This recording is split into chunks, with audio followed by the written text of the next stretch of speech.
6 ستمبر 1965 کی جو جنگ پاک اور فوج اور بھارت کے فوجیوں کے درمیان ہوئی، جس میں پاکستان کو فتح نصیب ہوئی، آپ اس وقت کہاں تھے؟ سب سے پہلے تو میں یہ بتا دوں آپ کو کہ جو میں اس وقت ینگ سب لیفٹیننٹ تھا، جو سیکنڈ لیفٹیننٹ کے برابر ہوتا ہے آدمی کے جی. اور اس وقت میں پاکستان نیوی شپ شاہ جہان اچھا. ڈسٹرائر تھا، میں اس پہ تھا، نوکری کر رہا.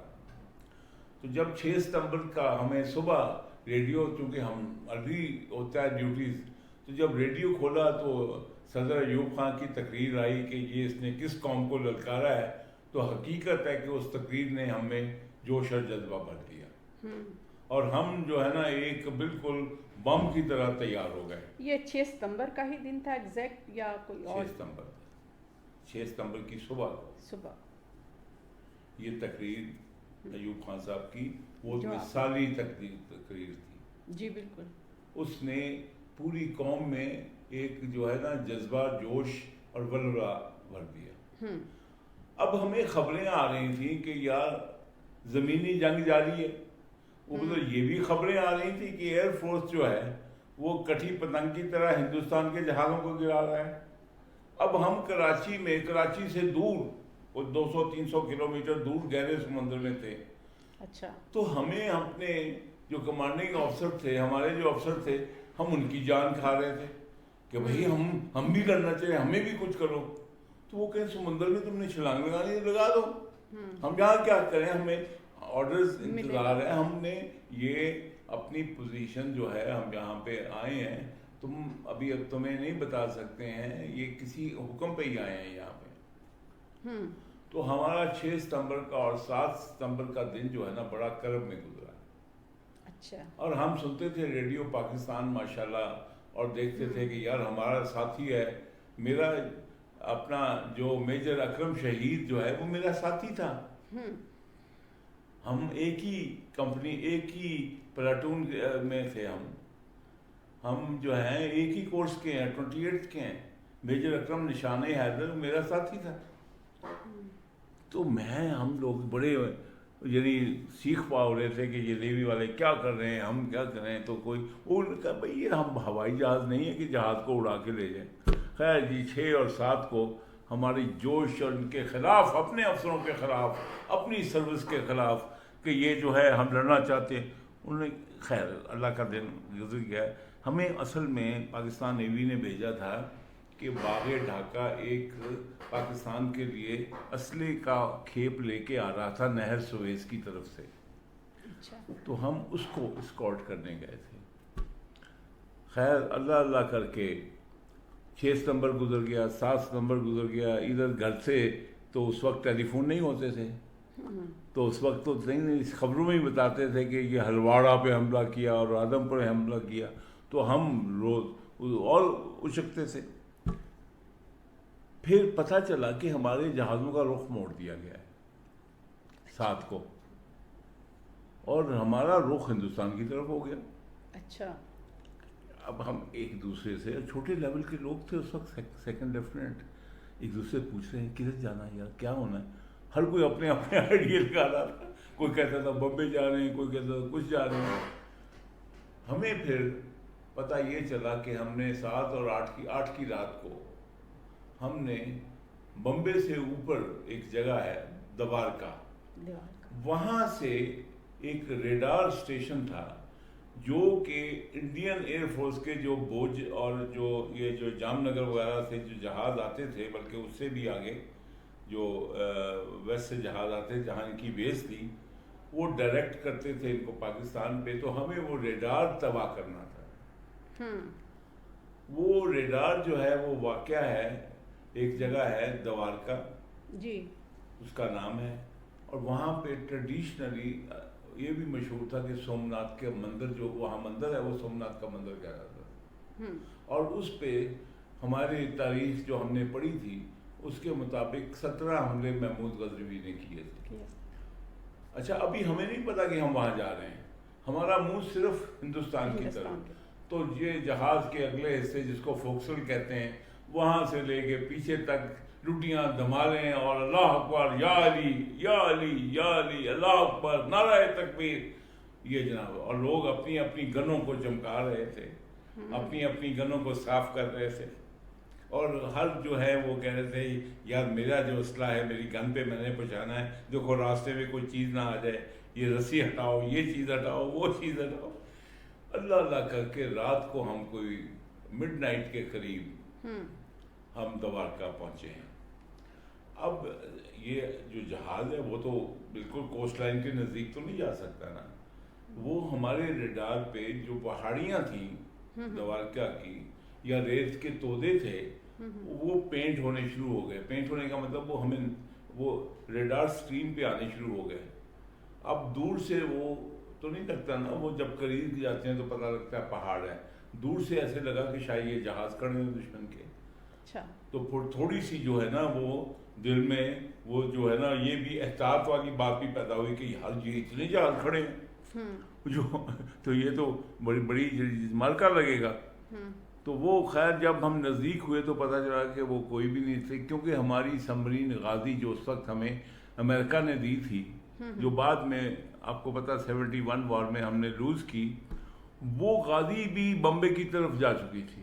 اچھا. اس سے ڈرتے مارے جو ہندوستان کا فلیٹ بڑا تھا، وکرانت ایئر کرافٹ کیریئر تھا، اور ہندوستان ہمیشہ نیوی میں ہم سے بہت برتری پہ تھا، وہ سارے بھاگ کے بمبے کے چلے گئے. بمبے چلے گئے وہ. اچھا. اور وہ اس جگہ سے چھوڑ کے تو وہ اب یہ ہمیں بعد میں پتہ چلا کہ سبمرین بھی وہاں پہ تھی ہماری اس وجہ سے غازی. تو غازی کو بھی امریکوں نے ہمیں دیا تھا، لیکن انہوں نے ہمارے ہاتھ کیا تھا. غازی کے جو ٹارپیڈو دیے تھے وہ ڈیفیکٹو تھے. یعنی یہ شروع سے جو گورا ہے اس نے کبھی مسلمانوں کے ساتھ ہمیشہ سوتیلی ماں جیسا سلوک کرتے ہیں. ہم سمجھتے ہیں کہ ہماری بڑی ماں جو ہے پیاری ہے، تو وہ بھی ڈیفیکٹو ٹارپیڈو دیے تھے. مطلب وہ کارآمد نہیں تھے، وہ اگر چلتے پھٹتے جو پھٹ نہیں سکتے تھے. تو وہ تو بعد کی بات پتہ چلی. اچھا خیر ہم جو گئے تو ہمارے کمانڈر کی طرف سے جب سگنل ملا کہ اب ہم نے یہاں پہ بمباری کرنی ہے، تو وہ کیا سما تھا، کیا جوش تھا، کیا اللہ اکبر کے نعرے تھے. تو پھر ہم نے سارے جہازوں نے ایک لائن میں، یہ جو آپ دیکھ رہی ہیں یہ سارے ایک لائن میں آگے پیچھے ہو گئے، کیونکہ جہاز کی توپیں جو ہیں وہ ایسے کرنی پڑتی ہیں. ایسے اگر میں نے بمبار کرنا ہے اس کو تو مجھے جہاز ایسے لے جانے پڑیں گے، اور بمباری ادھر ہوگی، سامنے جو نہیں ادھر ہوگی، سائیڈ والی ہے. تو یہ ہے. تو پھر جب آرڈر ملا کہ شوٹ، تو پھر تو ہر گولے کے ساتھ نعرے تھے، جذبے تھے، اور حتیٰ کہ یہ تھے کہ ہمیں افسوس ہو رہا تھا کہ ہمارے گولے اتنی جلدی ختم کیوں ہو گئے. اب سارے گولے بھی نہیں برسا سکتے تھے، کیونکہ ہمیں پھر بھی آرڈر آ سکتا تھا کہ اب دوسری جگہ تو جو نمبر تھا گولوں کا وہ محدود ہوتا ہے ایک آپریشن کے لیے. اچھا. تو جب وہ گولے ختم ہو گئے ہر جہاز کے پاس، گولے برسائے بس. وہ ایک ہمارا جو ہے نا جو سیکرٹ وار کا ہوتا ہے، حالانکہ اب تو اتنے سال گزر گئے ہیں، جو موسٹ کانفیڈینشیل چیزیں ہیں وہ بھی اس کو انریسٹرکٹڈ کر دیتے ہیں، بیان کر دیتے ہیں. جیسے امریکہ برطانیہ ورلڈ وار کی چیزیں ساری بیان کر دیتا ہے. لیکن ہم ابھی چونکہ ورلڈ وار جتنے پرانے نہیں ہیں، تو وہ ہم جو ہے کہ کتنے گولے برسائے میں یہ بتاؤں کہ کافی تھے. کیونکہ جب گولا 4-5 میل کے ہم نے تقریباً فاصلے سے، کلومیٹر کے فاصلے سے، اتنے فاصلے پر تھے آپ کا جہاز؟ ہم کچھ 4-5 میل کے 4 کلومیٹر 5 کلومیٹر کے فاصلے پہ تھے. تو وہاں سے آپ دوارکا پہ، وہاں پہ ہمارے گولے جب پڑتے تھے ادھر دوارکا پہ تو وہ شعلے اٹھتے تھے اور ادھر ڈانس ہوتا تھا. اور وہ جناب پھر جو پرخچے اٹھتے، مطلب یہ ہے کہ شعلے جو ہے وہ نظر آتے تھے ہمیں اتنی دور سے، رات کا وقت تھا اور نظر آتے تھے. اور اوپر سے ہمارے دیکھیں جہاز جو ہے اسٹیبل پلیٹ فارم نہیں ہوتا، جہاز ایسے بھی رول کرتا ہے، ایسے بھی رول کرتا ہے. تو ایک گن کو پکڑ کے بیٹھنا، رول، یہ ساری ایک اوپر سے آپ کو متلی بھی ہو رہی ہوتی ہے کہ وہ جو سی سکنس جسے کہتے ہیں. لیکن لڑکوں کی جوش و خروش جو تھا وہ دیدنی تھا.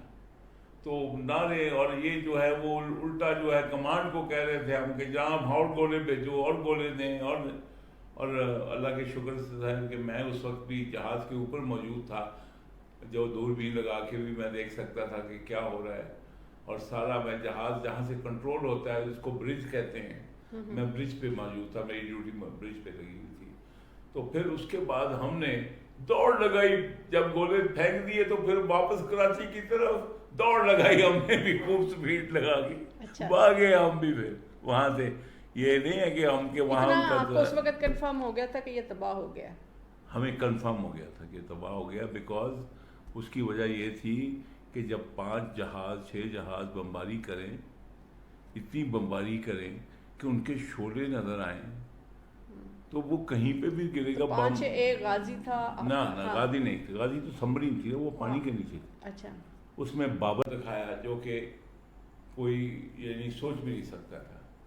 آپ راجہ عزیز بھٹی کو دیکھ لیں، آپ ایک اور شیر دیکھ لو جنہوں نے یعنی کہ وہ جنگ بدر والا حال تھا، یہ جنگ بدر والا جذبہ تھا، اور ان کا جذبہ یہ تھا کہ ہم ایک اسلام کے قلعے کو بچا رہے ہیں، یہ ہم ویدر اسلام کا قلعہ بنے یا نہیں بنے وہ بات کی بات ہے، لیکن یہ جو جذبہ تھا وہ تھا، اور یہ جو ہے یہ ان کی قربانیوں کو سلام کرتے ہیں ہم، ہمارے جوانوں اور ینگ افسروں کی قربانیوں کو، کہ ان کے آگے اس وقت پاکستان کی دفاع کے علاوہ زندگی کچھ نہیں تھی، وہ زندگی جو ہے وہ انہوں نے اس کی نظر کر دی۔ اور آج بھی آپ دیکھ لیں کہ اگر پاکستان کے پاس سپٹمبر وار 65 کے علاوہ اگر کال ہوتا تو اس پہ بھی ترانے بنتے، تو آپ دعائیں دیں ہمیں، اور دعائیں دیں ان شہیدوں کو جنہوں نے سپٹمبر 65 وار میں اپنی جانوں کی قربانی دے کر آج یہ قوم عیاشی کر رہی ہے۔ تو میرے مختلف نظریات مختلف ہو سکتے ہیں، لیکن اس جنگ میں جو آرمی نیوی اور خاص طور پر میں کریڈٹ، خاص طور پر ایئر فورس، ہمارا سب سے جو بڑا کریڈٹ ہے 65 جنگ کا وہ ایئر فورس کو جاتا ہے، جیتنے کا، فتح کا۔ اس کی وجہ یہ ہے کہ اگر ایئر فورس زیرو ہو جاتی تو ہندوستان کے ہوائی جہاز جو ہے وہ فوج کے اوپر بھی کبوں کی طرح جھپٹتے، اور سمندر میں بھی۔ تو یہ ہے کہ یہ کریڈٹ جو ہے، نیوی نے کوئی رد عمل، کوئی ایسا واقعہ؟ دیکھیں نیوی میں رد عمل تو یہ تھا نا کہ یہ سب سے بڑا رد عمل یہ تھا کہ نیوی کو مجبور ہونا پڑا ایک ہائی رسک آپریشن کرنے کا۔ آپ دشمن کے علاقے میں 300 کلومیٹر جائیں اور جہاز